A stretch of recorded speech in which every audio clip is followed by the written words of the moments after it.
Hey everybody, Invisiblekatana here with my review for episode 6 of What If? What if Killmonger rescued Tony Stark and still hated white people? Because that was the whole episode. I think everybody thought the same thing, like, oh, this is going to be basically, what if he was the good guy?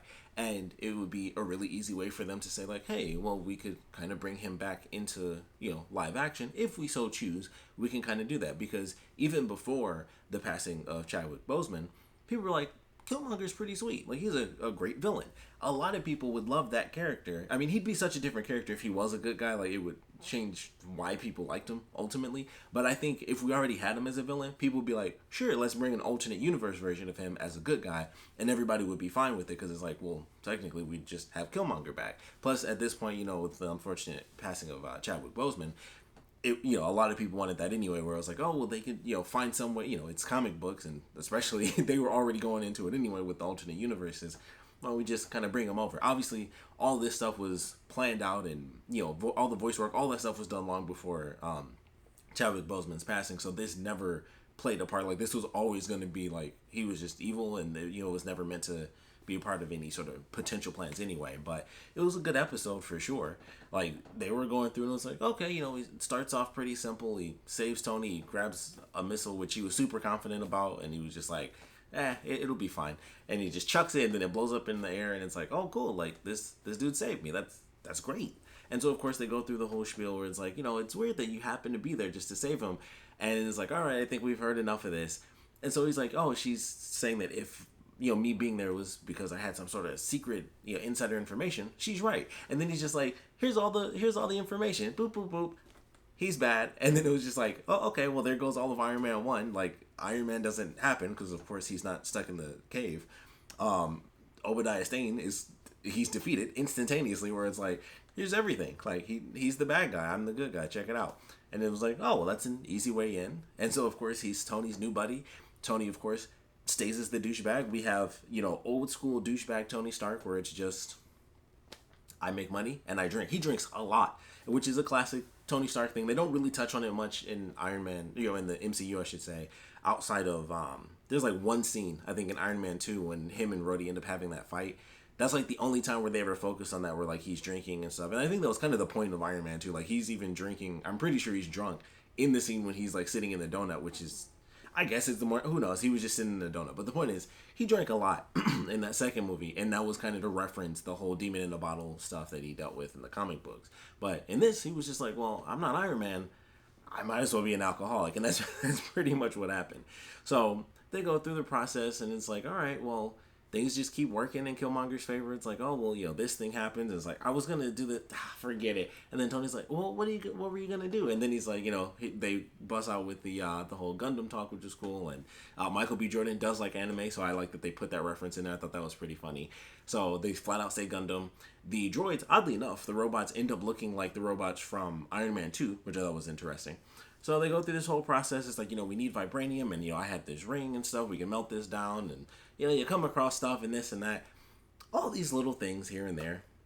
We actually get to see, for one, we get to see Black Panther, of course. But we also get to see Andy Serkis. Excuse me. Because I totally can't remember the Claw. There it is. Ulysses Claw. So we get to see Claw.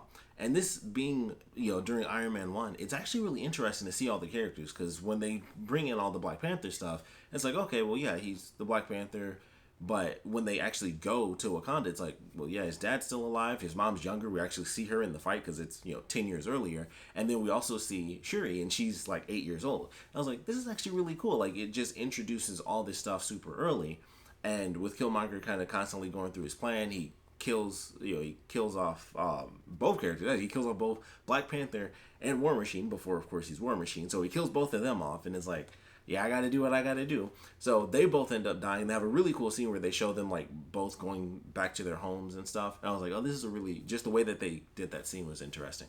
And so then it's like, oh, we gotta figure out what happened and who did this, and then the robots come into play, and it was just like, wow, he's just scamming everybody left and right.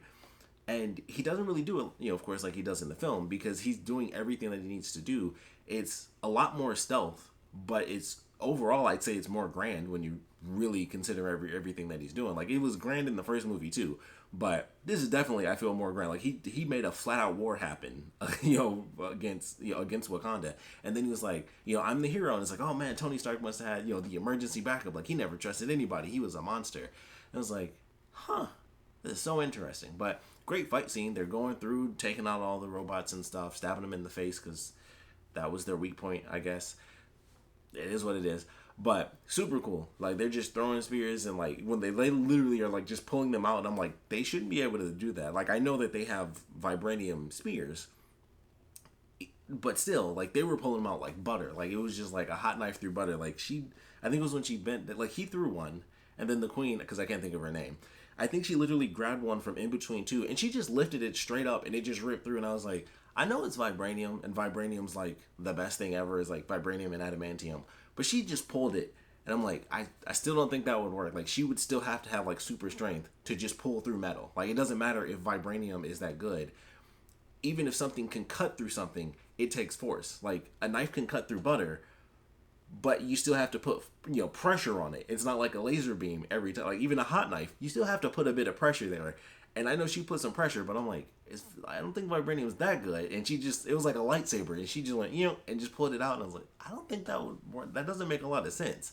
But it was still cool. So I enjoyed the whole scene. And ultimately, Killmonger wins. He joins the family. He doesn't actually kill them off, because I thought he was going to do that for sure. Because it just kept escalating. Like he's just killing everybody in secret.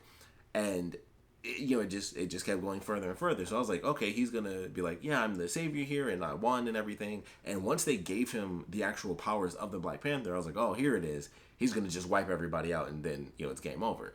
But it was much more tactful. It was like, well, I already have an in. As much as I would like to do that, not much of a need to. And I would assume he would eventually try to just go forward, with his plan that he had in the film, and be like, hey, we should kind of fight back against these other nations, and he would kind of use the war as a way to kind of provoke everybody. But of course, the episode ends, and Shuri is in Pepper's office, and it's like, hey, nobody believes that Killmonger is a bad dude, like despite the fact that his name is Killmonger. But I know he's bad. I know he's bad. Let's work something out. And so that's kind of how the episode ends. And I was like, okay, pretty interesting. I would assume she just didn't trust that things would kind of be turned on her because, she's the young kid or whatever. There's a million reasons that could have gone wrong had she just gone to her parents. So it's just like little stuff like that where I was like, I could kind of see that.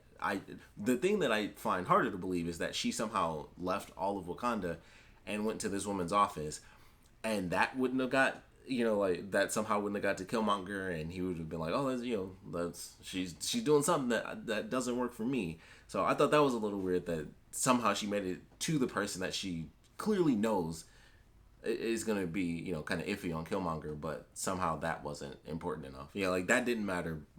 It was just like, well, that's a little weird. But either way, decent ending, decent episode, crazy episode. I mean, last couple, they just been like, let's just kill people. Why not? And this one was just kind of effed up. Like Killmonger was just going through, just killing people. Ulysses died again. He just shot him in the face. But I was just like, okay, so he killed off Black Panther, hit him with some sonic attacks, he did, I think he did something, and then he like poisoned him or something. Like I don't remember exactly what he did. I think he did just the sonic waves, and then he killed him with that. And then I forgot what he did to Rhodey.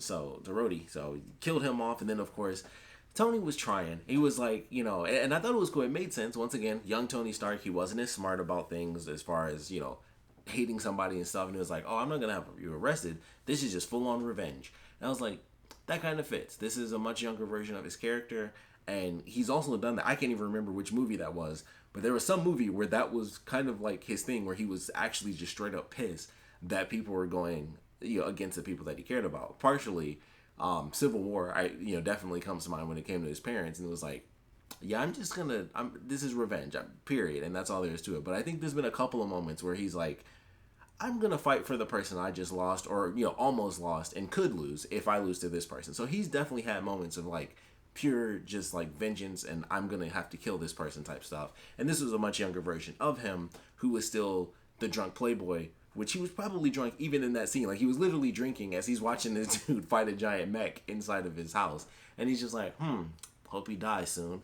So it was all bad. And I'm just like, yeah, it's going to keep on going, and then it's going to get bad.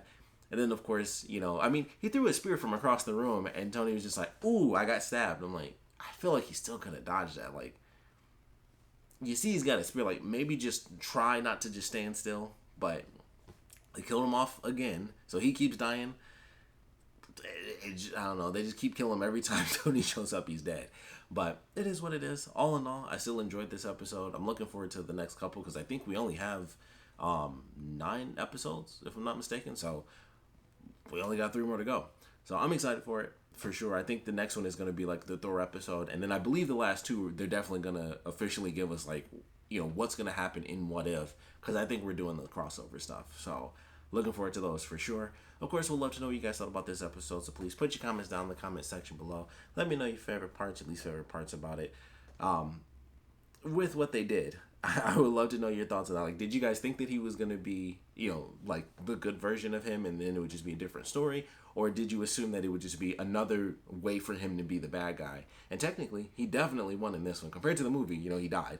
But in this, it was like, no, he won. He got what he wanted. And who knows with the, you know, ending of that, if they decide to do the whole season 2 thing where they do second chapters for all these stories. But I thought it was a good ending. Thought it was a good episode. Definitely was surprised that he was evil again. I thought for sure, like, okay, he's going to be a good guy. How does that play out? Like, you know, how does that work out?